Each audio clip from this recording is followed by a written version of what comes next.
Yeah, what are we talking about, fellas? What is it that you really I have no idea, but I know that my brain has some juices in it. Yeah, just give me something, to marinate, and I'll do the things, eh? Yeah, I thought you sharing something with so. I trust myself like that. Okay, let's talk about females then. I mean, almost every guy wants to succeed because they want to impress women. No, you think so? That's wrong.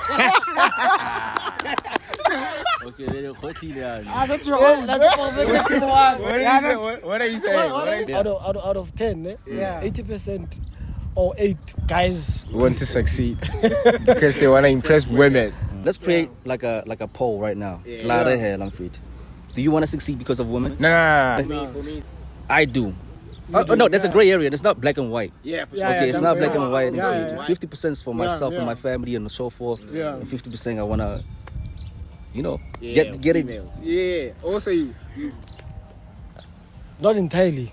But I think at the part of validation, I will feel the satisfaction when women say, this guy is powerful. This guy is good. Hey. Yeah. What is that? No, the thing is when you look at someone succeeding, I feel like it takes a lot of energy and art, a lot of endurance, and for one to just do it to get that form of validation. No, that's your perspective. Yeah. And the reason why I'm saying it is because I'm just sharing, different thoughts around that whole thing. Yeah. Does that mean are you really just gonna do it for a form of validation? I think. Aren't you phrasing it on your part where you said you don't want to succeed because of women? Because now you're interrogating my perspective. Yeah. No, I think that's why I'm saying that I just want to understand. When you're saying that you want that form of validation, what does it bring into you? What are you getting out of that? Most of us, when we do things, we do them at the point where it's not enough until it's validated by women. You understand? And it also boils down to a guy who goes to, who buys a car, and then a woman will just post and say, who am I to drive on a Picanto? Yeah. And then for some reason you feel less of a man. You now all of a sudden you want something bigger than that. Bro, there's enough evidence for what you're saying, Wito. If you go back to the clubs, he has a valid point. Yeah. I'm not disputing that it is a point. I'm just not disputing. Yeah. I'm just, of course, challenging where all of that is coming from. So basically what I'm saying is that even from, I think it happens all the time and we see it everywhere. But what I'm saying is that I'm just, I want to challenge that whole status quo. I think that's basically what I'm trying to do. I'm not disputing that it is, so it is almost a fact. But I'm just saying that from observations, Lenavel, I've seen that a lot. But I'm just saying that to me it doesn't make sense that people do that. I think that's where I'm coming from. Yeah. But people do it. You need to do it. Yeah, they do that. Yeah, a lot of people do it. Yeah, a lot of people do it. Yeah. Even from conversations. I mean, you can just have a chat with someone, and it's one thing that I've also now related, but not entirely. Yeah. Another thing that I've realized is it's basically how people gauge each other based on the cars that they drive, based on the clothes that they wear. Yeah. It's like sometimes, man, I can be in a circle, man, this circle, when you look at them, it's not banalizak. But I mean, they chose to buy good cars. They chose to, look proper. Buy proper clothes, expensive clothes. Yeah. But to me, it always boils down to say, but why? Women. Not always. Not always women. Sometimes it can. Okay, you said that, right? They don't have a lot of money. Yeah. The only way they can value themselves, is through material things. Through material things, yeah. They say, okay, I'm valuable because I have this kind of watch or this Who kind puts of. a standard to that, material thing? yeah, for sure. It's marketing. I Yeah, think the market, the society, everything you see, like. Is it just society or do you? But niggas don't really care about that, though. We don't care if you're wearing a Rolex. They do. There's some people who. You know how it actually happens. The person who cares the most is the one who's wearing the watch, not you, because even it's something that I read this other book. It's called The Psychology of Money. Yeah, The Psychology of Money. So basically, the guy was saying that when you look at a lot of guys who buy these expensive, cars, watches, and stuff. Material. Yeah, material stuff. Yeah. So to them, they want to be seen as someone who has made it. Yeah. But now when someone is actually looking at that guy, when I'm looking at someone passing on a what's this on a Ferrari. for argument's sake, Yeah. when I see him passing, in my head is like flip. I would look at him, not really him, but I'm looking at the car. Well, what? But in my head, I'm thinking flip. I can now imagine myself driving that car. Yeah, that runs, you know. Yeah, I imagine myself driving that car. Not to say that I'm seeing the guy behind the wheel. Right. Whereas the guy behind the wheel, he might be thinking that I'm actually looking at him. Or like I'm Sadu. Can Yeah. I, I'm can I giving him just, the- can I just interject with a question? Yeah. Do you guys accept or deny that we are creatures of validation? Yeah, we are. for sure, we And we know where it comes from. It comes from wanting to be part of society. Because we are social beings. That's what we are. On top. So we want to be part of the group. You know what I mean? So when the group does this, we're also trying to do it as well. On top. So we can be part of it. It comes from that. So in most cases, there's no authenticity in things that we do. We don't do things because we believe that it's what we want to do and it's what will make us happy. We mostly do them because it's what society prefers. Some, not always, not everything. But you have a point there. But not. There are some people who are that empty vessels. It's just one. But a sense of identity. Everybody does. When he sees this person does that or do that, they also want to do it as well. But can I bring it home a bit? Man? Yeah. Hey man, it's gonna get tense. 2 seconds. You see, now we're talking about sense of identity. No? I think now the question that I want to pose is to say that you guys here, firstly, would you like to say that you do have a sense of identity? And secondly, when did it Kick in. Yeah, when did it kick in? At Yeah. what point, yeah.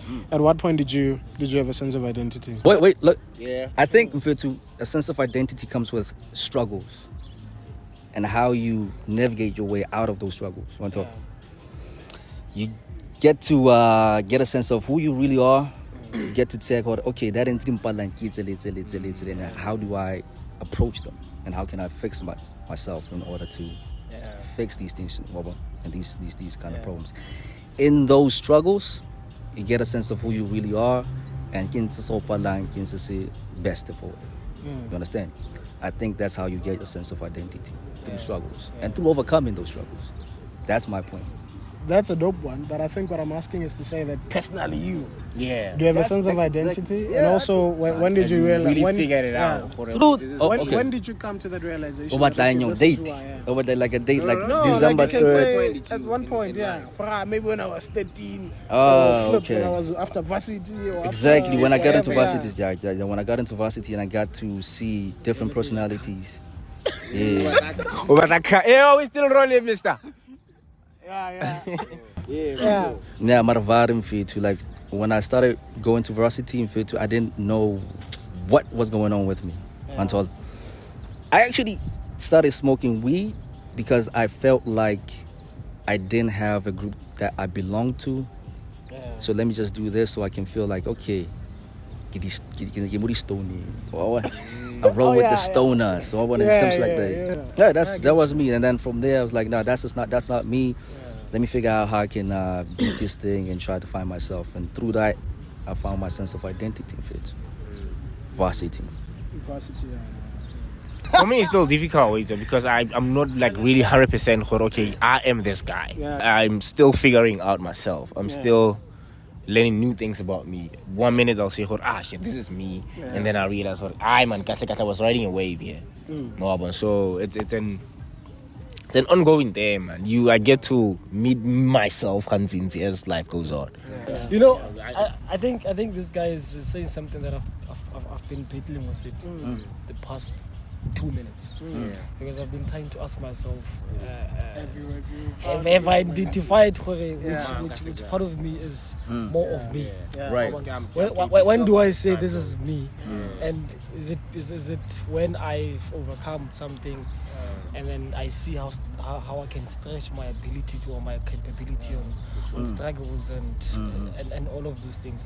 I'm a combination of characters, different. There are so many characters, and they don't lose it. Let me ask you Once this though. Iron Man gets on, no. Do you think that those characters were organically created or copied from your surroundings and people that you see around you? I think it's mostly circumstantial. If I'm in a certain set of environment, there's part of me that exposes itself. Right.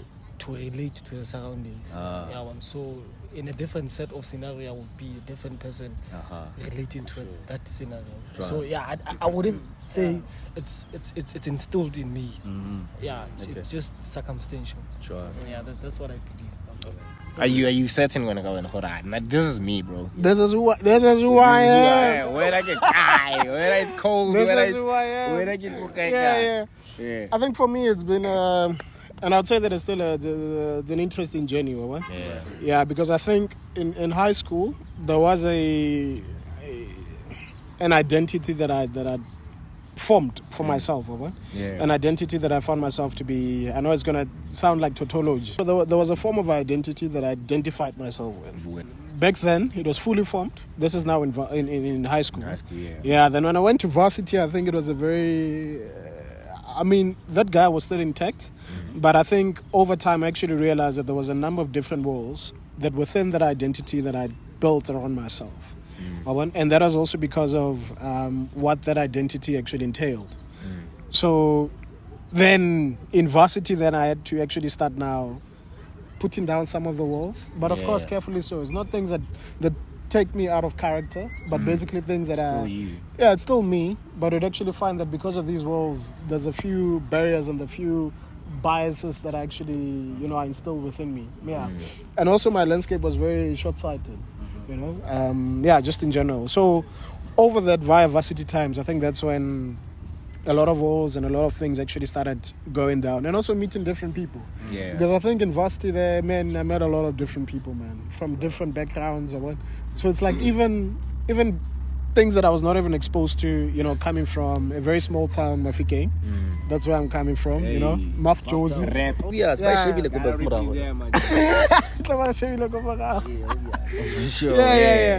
Yeah, so being that side, different environment, I had to sort of morph a bit, but morphing not in the sense that I'm changing my character, but I'm basically cutting down, reshaping my identity as a person. Yeah. Alright, for sure. You know what? There will be part 2. It's your boy Buji coming to you live from the museum. But are you supposed to say there will be part 2? Can't you just switch a camera view of it? You know what I mean? Like camera view. I gotta know. No. I'm saying we on borrowed time. Yeah, more. We're gonna do another part. Somewhere. Somewhere, some other time. One fellow guy. Okay. We're still together. God. All right. Before we cut it off, it's your birthday, Maji. Yeah. Send the that man the wallet. I was 21. Yeah, I'm 21 years old. I'm older.